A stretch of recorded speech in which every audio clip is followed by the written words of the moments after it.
গাজা বা দখলীকৃত পশ্চিম তীরে স্বাধীন ফিলিস্তিন রাষ্ট্র গঠন হতে দেবেন না বলে হুঁশিয়ারি দিয়েছেন ইসরায়েলের প্রধানমন্ত্রী বেনিয়ামিন নেতানিয়াহু। ইউনাইটেড আরব লিস্টের নেতা মনসুর আব্বাসের এক বিবৃতির জবাবে তিনি এই মন্তব্য করেন।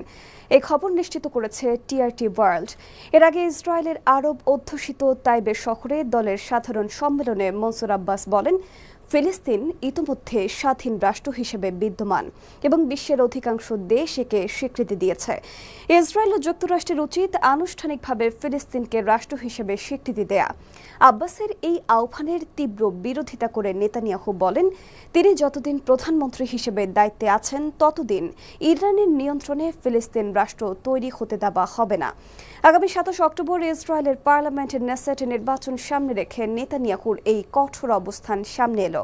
সাম্প্রতিক জনমত জরিপে দেখা যাচ্ছে, সরকার গঠনের জন্য প্রয়োজনীয় 61টি আসন পাবার দৌড়ে নেতানিয়াহুর লিকুদ পার্টি ও তাদের জোট সঙ্গীরা পিছিয়ে রয়েছে। চ্যানেল 13-এর সাম্প্রতিক জরিপ অনুযায়ী বর্তমানে 32টি আসন থাকা লিকুদ জোট সর্বোচ্চ 51টি আসন পেতে পারে, অর্থাৎ সংখ্যাগরিষ্ঠতার চেয়ে 10টি আসন কম পাওয়ার আশঙ্কা রয়েছে তাদের।